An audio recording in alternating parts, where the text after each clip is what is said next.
Bismillah, elhamdülillah.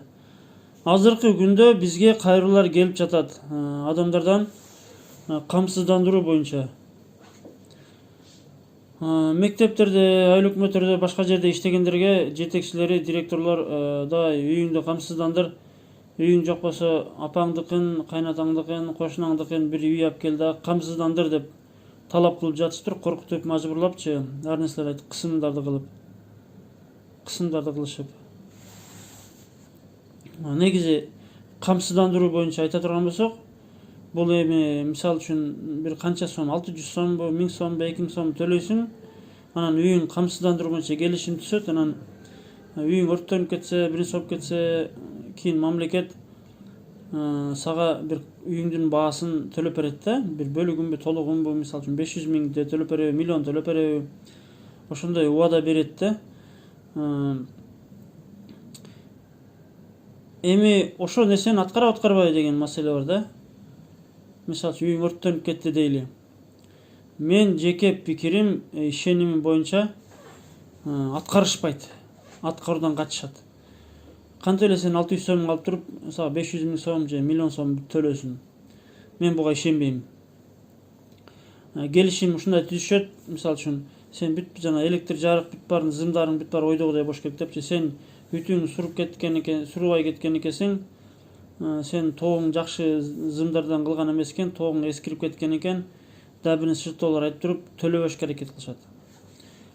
Себеби бул камсыздандыруу ушул компаниясынын максаты адамдардын мындай үйсүз калбасын деген максат эмес деп мен ишенем. Бул жерде эптеп казынаны толтуруп алыш керек. Эптеп кичине тыйын менен болсо толтуруш керек болуп атат. Максат ошо деп ойлоп мен билем. Эптеп бир келишимди аткарбай койгон бир нерсе жерин табат дагы, сизге ошо жанагы убадаланган жана базар баасын төлөшпөйт деп эле ишенем менчи. Тажрыйбада андай менде болгон. Бир нече жыл мурун досум мамлекет кызматта иштейт эле, үйүн камсыздандырган. Анан кийин үйүн камсыздандыргандагы жер үйүн анысы аз келгенсип, ал дагы ошо билбестиктен ушундай кредит алып алган экен, кредитке залогко койгон. Анан кредити канча билбейм, 2 миллион билбейм, эсте жок азырчы. 1,5 миллион беле. Анан ошол кычашып, ошол үйү турган жерден көчкү болуп, жер көчкүнүн астына туш келип, жана камсыздандырып жатканда ал жерде андай жер көчкү коркунучу болгон эмес да. Анан үйүңдөн көч деп мамлекет талап кылып, ошол үйүнөн айрылгандай эле болуп калган да. Ал үй жараксыз болуп калды эмчи, жер көчкүнүн астына туура келип, мамлекет дагы көч дейт. Анан тиги ошо жана камсыздандыруу агентствосуна, ишканасына кайрылат. Ушундай үйдү камсыздандырдым эле, мынакей менден күнөөм жок. Ушундай жер көчкүгө туура келип калды, мага төлөп бергиле, мен үй кредит алгам десе, үкем кой андай кылайлы, тигиндей мындай деп башын айландырат дагы, кел экөөбүз келишимди бузуп салайлы деп туруп, эптеп бир нерселер айтат дагы, лапшаны илет дагы, кулакка тебет дагы, анан келишимди бузуп салат. Эптеп ынандырат да. Анан бул үй майлы эми жана өзүнүн үйү болсо экен, ошо банктан кредит алганда канча адашпасам 800 миңби проценти турат да, ошочу биякта 800 миңди адашпасам, эстен чыкет азырчы. Анан банктан биз суранабыз, ушундай болуп кетти, мына жер көчкү болуп кетти, жок эле үйгө кредит төлөп калабы, процентин кечип бергиле десек, анан жок, бу тиги бу дешет, жана райондук банктын немелеричи.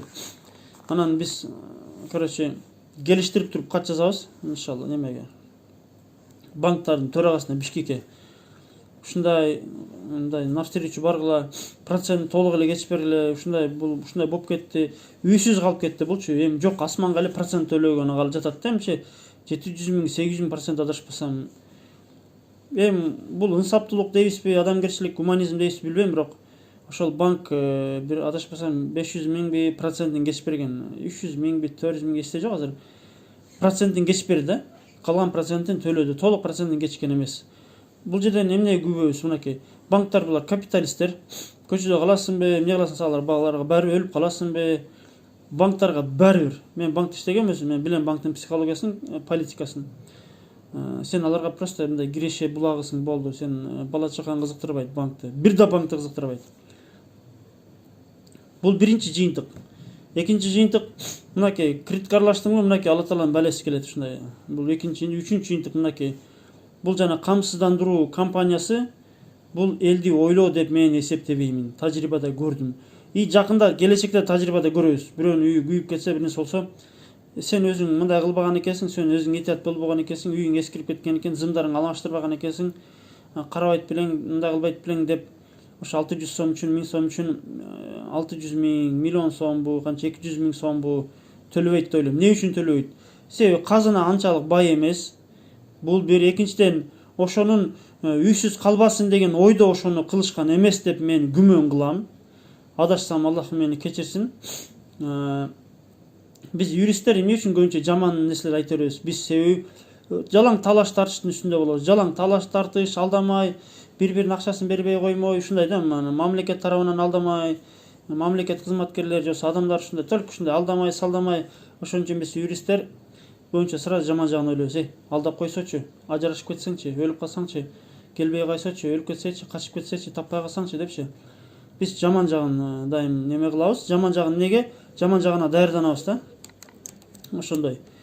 Ошого бул эми депутаттар, өкмөт эми байкуш ошо эптеп казынаны толтуруш керек. Алар да түшүнсө болот. Бир жагынан эптеп ушу пенсиялар көтөрөлү, айлыктар көтөрөлү эптеп эле ушу казино дагы эмнелер ойлоп табышты. Салык кызматынан да бир салык кодексин киргизе коюшту.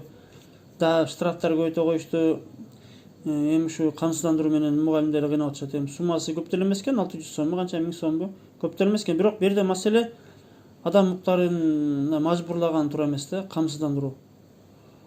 Мейлим ошо чындап эле ушу 600 сом үчүн үйү сакталып акчасын төлөп коюшса, анысы да жалган да. Ошого эгер мугалим болосуз, бегин болосуз, силерди мажбурлап, коркутуп тигиндей мындай кылса, ошол жетекчиңердин ошентип коркуткан, үркүткөндөрүн видеого тартып алгыла. Диктофонго жаздырып алгыла. Эртең кокус үчүн өчөшүп үй иштен айдаса, мен ушул аткарга айтканын кылбаган үчүн иштен айдады, кысым кылды деп эртең далилдейсиңер. Бир. Эгер ушундай эле беспредел кылып аткан болсо, ошол видеосун интернетке чыгарып салыш керек. Ушундай жетекчилердичи. Кол астындагынын жумушчу жары катардагы адамдын укугу эмес. Айыл өкмөттө барсаңар, справка берсең, үйүң камсыздандырып кел деп кыйнаса, ошолорду арыздан интернетке чыгарып салгыла ошолордучу. Адамдын укуктары, эркиндиктери баарынан жогору турат деп Конституцияда жазылган да. Ушу маселени айтам деп жүрүп канча айтам деп. Аны жана машинаны деле камсыздандыруу ушундай эле маселе. Мисалы үчүн бир унааны камсыздандырдың, деле страховка кылдың. Анан келишимге жазып коет, бир жерден ДТП болсоң, авария болсоң, сразу чаласың.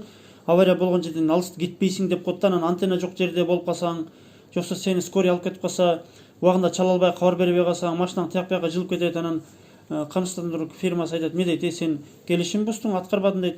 Авария болгондо, ДТП болгондо сен чалышың керек эле, кетпешиң керек эле дейт. Өздөрү чалсаң, мисалы элестет, Бишкектен Суу Самырга келгиче 4 саат.